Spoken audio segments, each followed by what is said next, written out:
Al día de hoy, 14 de marzo, en el mundo se han acumulado 142.530 casos, de los cuales 81.021 fueron los que se acumularon en su momento en China y 61.518 se confirmaron en otros países fuera de China, país de origen de esta epidemia. Y al momento han muerto 5.393 personas. En esta tabla se muestra el número de casos acumulados por región y el número de casos identificados en las últimas 24 horas. Aquí quiero llamar su atención, como lo hemos explicado en otros momentos, que la región del mundo que tiene la mayor cantidad de casos nuevos en las últimas 24 horas es la región de Europa, con 13.366 en las últimas 24 horas. En cambio, en la región de Asia suroriental, donde está China, ya la contribución a la epidemia es mínima. Y en la región de América tenemos una contribución moderada con 953 casos en las últimas 24 horas. Veamos la situación de México. En México tenemos hoy 41 casos confirmados totales, los que se han acumulado a lo largo de la epidemia, y tenemos ya 404 que han sido descartados por el diagnóstico de laboratorio.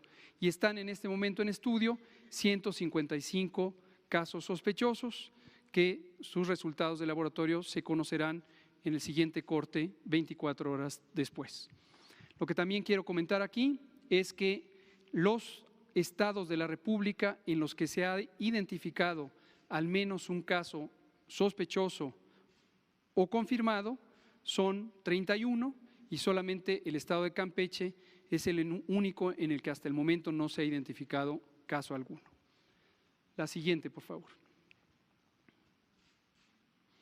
Esta es la tabla que describe el seguimiento de contactos y aquí lo que quiero destacar es que progresivamente, conforme hay más casos que se encuentran en el proceso de estudio, empezamos a tener el reto de encontrar a los contactos.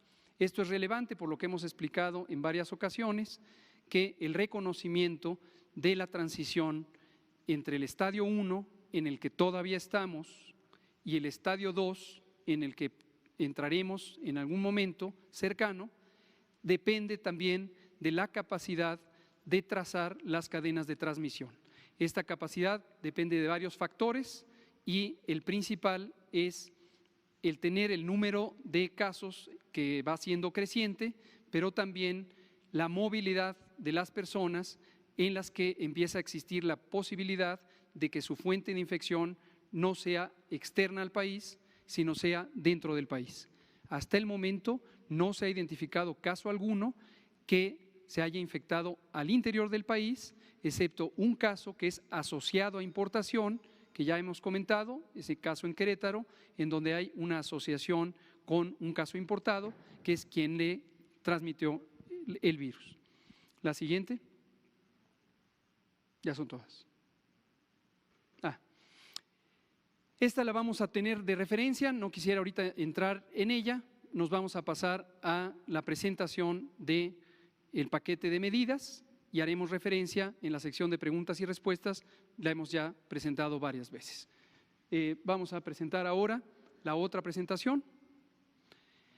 Hemos decidido integrar el repertorio de intervenciones en un solo paquete para que tenga un esquema coherente de instrumentación. Y la idea fundamental, el objetivo fundamental por el que se hacen estas medidas, quiero dejarlo presente, no la de la jornada, Ricardo. A ver, Ricardo, si puedes ver qué está pasando, ¿no? O que Raúl nos ayude. Mientras tanto, mientras pone la presentación, voy a explicar cuál es la lógica de estas medidas, cuál es la razón por la que se hacen estas medidas. Hemos estado hablando por varias semanas de las medidas de contención y las medidas de mitigación. que en términos simples lo que quiere decir contener es evitar que haya propagación de infecciones a partir de un caso, que no queremos que haya contagios.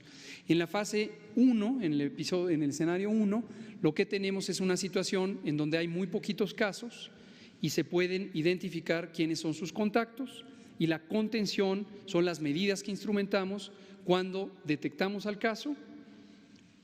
Le recomendamos tener un aislamiento preventivo y le tomamos una muestra de laboratorio para analizar si tiene o no el coronavirus.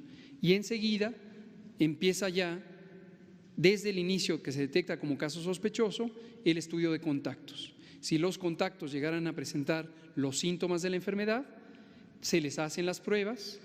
Si se confirma que tienen infección, se vuelven casos. Eso es lo que hemos estado haciendo como la principal medida de contención hasta el momento.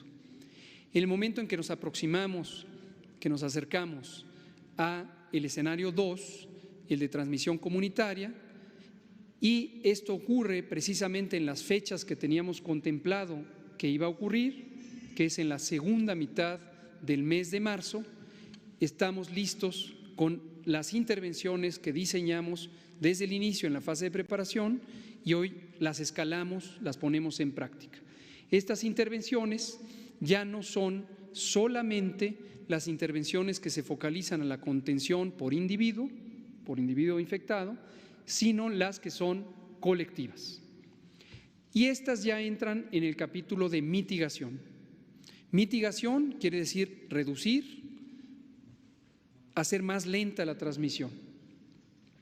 Mientras tenemos la lista, voy a explicar la lógica, el fundamento técnico, la razón por la que están diseñadas de esta manera aquí en México y en todo el mundo.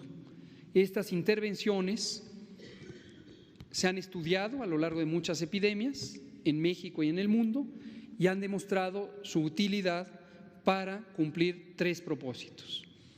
El primero es, al hacer más lenta la transmisión de una persona a otra, ha quedado claro que el coronavirus 2019 se transmite de persona a persona. Y entonces tenemos que hacer más lenta la transmisión. ¿Para qué queremos que se haga lenta? Primero, para retrasar la epidemia. Queremos retrasar lo más posible, llegar a un estado donde haya muchos casos. Segundo, queremos que en el momento que haya muchos casos o más casos de los que hay ahorita, más personas enfermas, el número de personas enfermas en un momento del tiempo sea menor al que ocurriría si no hiciéramos las intervenciones.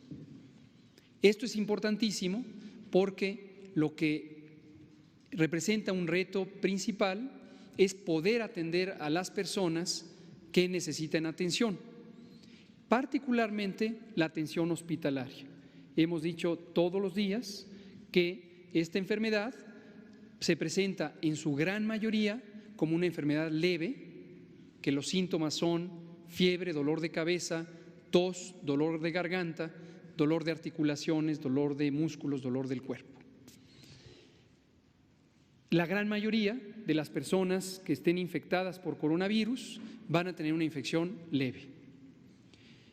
Hasta un 15% de personas pueden tener una enfermedad más intensa y 5% pueden tener una enfermedad que requiera hospitalización. Entonces, en el momento en que tengamos un mayor número de personas con enfermedad, queremos que la cantidad de personas con enfermedad al mismo tiempo sea menor para que todas las personas que necesiten una atención hospitalaria puedan recibir esa atención, en la medida que no sobrepasen la capacidad de atención hospitalaria instalada en México. Y por último, está el tercer propósito, que es el número total de casos durante la epidemia también se reduzca. Entonces, esos son los componentes de la mitigación. Ahora, ¿cómo funciona la mitigación? La mitigación funciona porque disminuye el contacto entre personas. una persona infectada y una persona que se puede infectar. Y aquí quiero precisar algo que a veces hemos dado por entendido, pero que puede ser que alguna parte de la población todavía no haya recibido una información sumamente básica, que es el mecanismo de transmisión de la enfermedad. Lo hemos dicho en varias ocasiones, pero quiero estar seguro que se entiende antes de explicar las intervenciones. El mecanismo de transmisión es por la vía respiratoria, por la respiración, que incluye las gotas de saliva y de secreciones respiratorias que están al interior de la nariz, de la boca, de la faringe, y que cuando hablamos, tosemos, gritamos o incluso cantamos, las expulsamos, todas y todos, todo el tiempo. Lo que pasa es que no las vemos, pero se hacen aquí, enfrente de cada persona, una nube de pequeñas gotitas microscópicas que se llaman aerosoles de estas secreciones respiratorias. Este es un mecanismo. Si yo estuviera infectado con este coronavirus, aquí tengo una nube de mis propias secreciones respiratorias. Si yo estoy demasiado cerca de una persona, ¿cuánto es demasiado cerca? Menos de 1 metro. Entonces la persona que esté a menos de 1 metro de mí va a respirar esa nube y la va a llevar al interior de su aparato respiratorio, su nariz, su garganta, su tráquea, sus pulmones. Y el otro mecanismo importante es las gotas de saliva. Esas no son tan microscópicas, a veces se pueden ver. Lo mismo, cuando uno habla, tose, grita o canta, las gotas se proyectan. ¿A qué distancia? En promedio, a unos 3 metros. Difícilmente más de 3 metros. Aún si yo diera un estornudo fuerte, ustedes que están aproximadamente a 6 metros en la primera fila, no les llegaría, mucho menos a los que están atrás. Pero personas que estuvieran más cerca, si yo estornudo hacia este lado, les va a llegar a ellas y a ellos. Entonces, es muy importante visualizar cómo los mecanismos de prevención están relacionados con la forma en que se transmite el coronavirus. Y ahí es donde entra esto que llamamos sana distancia. Sana distancia es la distancia que necesitamos guardar uno con otro por si alguno está infectado, no contagie al que está cercano. Todo esto lo hemos englobado en una jornada nacional de sana distancia. Y esta jornada nacional de sana distancia va a ser del 23 de marzo al 19 de abril. Se compone de estas 4 intervenciones, más las intervenciones específicas del Sistema Educativo Nacional que fueron anunciadas hoy por la tarde. Vamos a ver cuáles son. Medidas básicas de prevención que deben seguir y que empezaron desde el inicio de la epidemia, pero deben seguir y deben hacerse más estrictas. Ahorita las vamos a ver, pero estas medidas de prevención dependen de todas y todas las personas que vivimos en el país. No las hace el gobierno, las hace todos y todas las personas que vivimos en el país. Y las hacemos en nuestra vida diaria, en cualquier parte, en nuestra casa, en un espacio público, en el trabajo, en la escuela, en el transporte. Lo segundo son una medida de escalamiento, una medida más intensa, que es la suspensión temporal de actividades no esenciales que anunciamos ayer. 3, la reprogramación de eventos de concentración masiva. 4, la protección y cuidado de las personas adultas mayores. Veamos en qué consiste cada una. Siguiente, por favor. Las actividades básicas de prevención, todas están descritas en los documentos que hemos puesto a disposición desde mediados de enero en el portal de gobierno sobre coronavirus. Y repito, la dirección electrónica gov.mx/coronavirus. Y ahí se puede encontrar información detallada y completa sobre las medidas de prevención. Lavado frecuente de manos, etiqueta respiratoria, saludo a distancia, recuperación efectiva. Lavado frecuente de manos debe hacerse con agua y jabón, preferentemente líquido, y que al menos dure 30 segundos el lavado. Ya habíamos dicho una manera de recordar cuántos son 30 segundos sin tener que usar el reloj. Una es contar lentamente hasta 30, hasta cierto punto se logra. Otra es cantar una canción de conocido común, las mañanitas. Las primeras 3 estrofas de las mañanitas hasta llegar al ya amaneció son suficientes para el lavado de manos. Y en caso de no tener agua y jabón, se puede usar una solución de alcohol gel con concentración de 70% o más. Aquí dejo en claro que es preferente usar lo que exista. Si hay agua y jabón, se usa agua y jabón. Si hay alcohol, se usa alcohol. Pero no nos detengamos de lavarnos las manos porque prefiramos una o la otra. Hay que usar cualquiera de las dos. Lo segundo es la etiqueta respiratoria y es una medida básica de higiene para proteger a los demás. Y ya hemos explicado que esto consiste en utilizar un pañuelo desechable para tapar la nariz y boca al estornudar o toser. Y si no existe un pañuelo, entonces estornudar sobre el ángulo del brazo. Achú. 13, saludo a distancia. Esto lo venimos diciendo también desde hace varios días, pero en este momento que nos estamos acercando al punto de cambio del escenario 1 al escenario 2, enfatizamos ya tomarlo como una práctica común. Al principio dijimos, quien lo pueda hacer, que lo empiece a hacer para que se vaya acostumbrando. Ahorita ya decimos, es altamente recomendable a partir de hoy que evitemos saludar de mano, de beso, de abrazo. Saludemos así, saludemos así, saludemos de la manera que no necesitemos estar más allá de la sana distancia.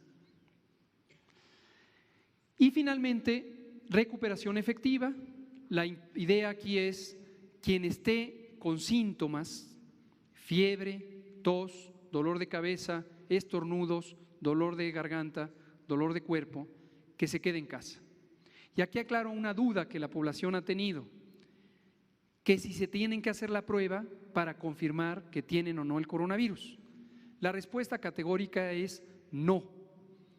No debe entrar la idea de que tenemos que hacer la prueba para saber si hacemos estas medidas. Quien tenga esos síntomas, fiebre, tos, dolor de cabeza, dolor de garganta, etcétera, que se quede en casa. Progresivamente, la mayoría de las personas que tengan esos síntomas, la razón va a ser coronavirus. La siguiente.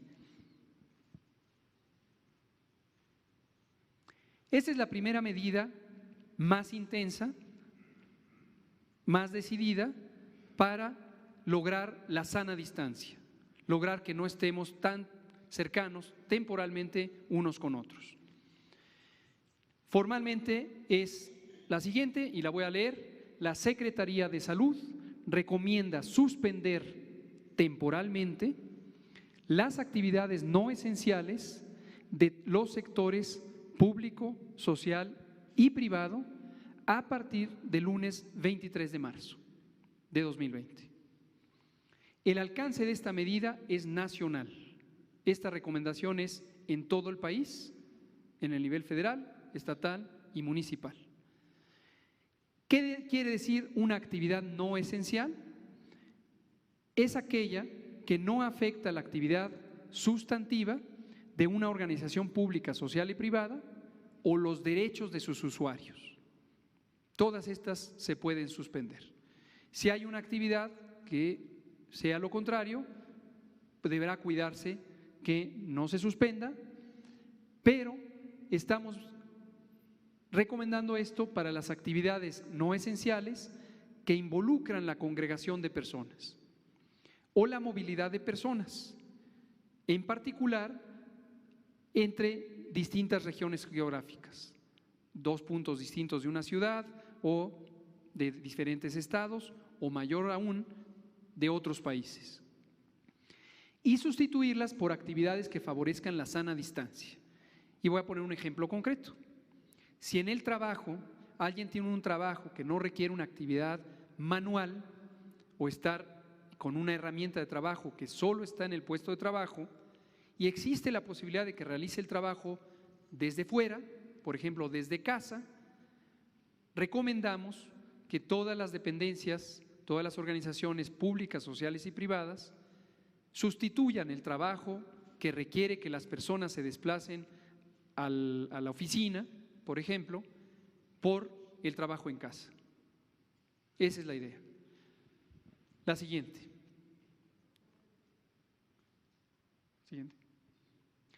Reprogramación de eventos de concentración masiva.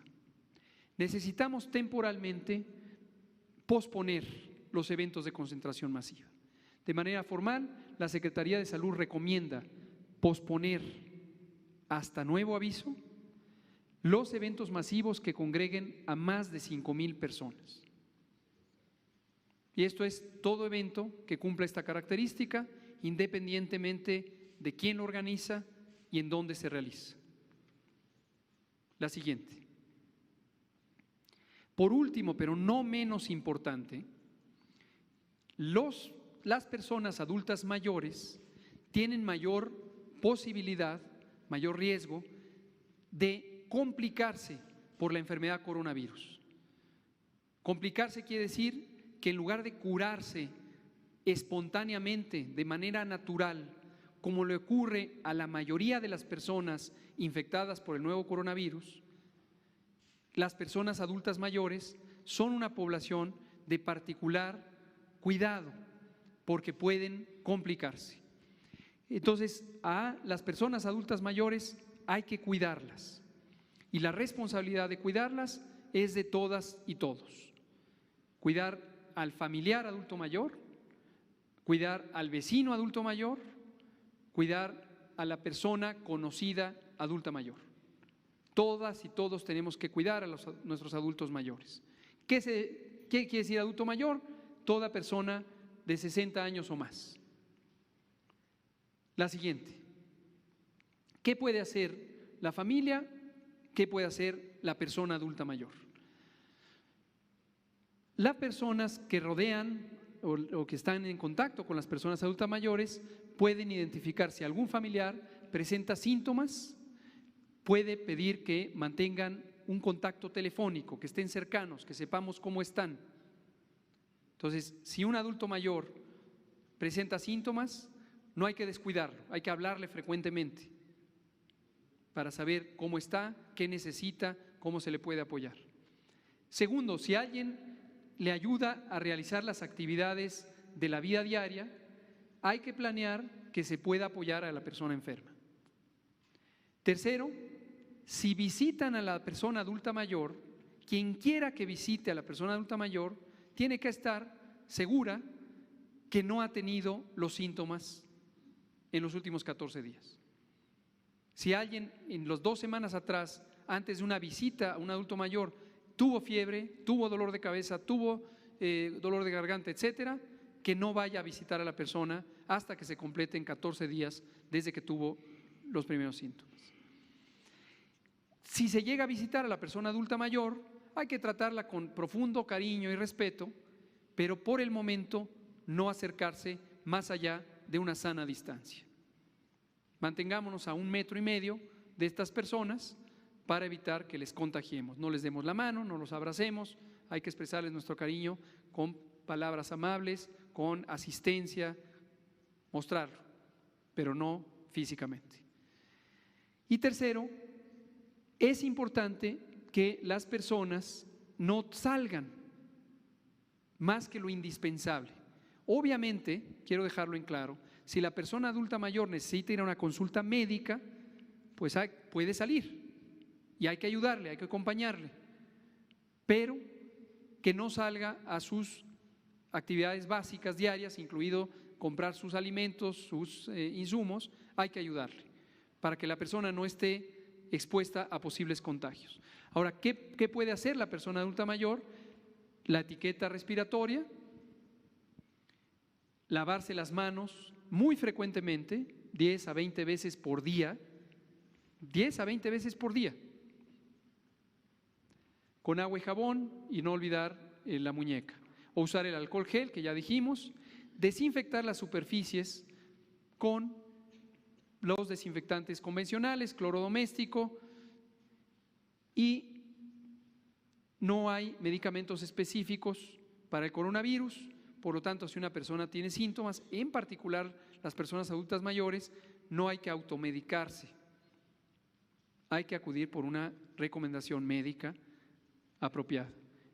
En particular, no usar antibióticos que no hayan sido recetados después de una valoración médica. Y que las personas adultas mayores eviten tocarse la cara porque es el medio de contagio.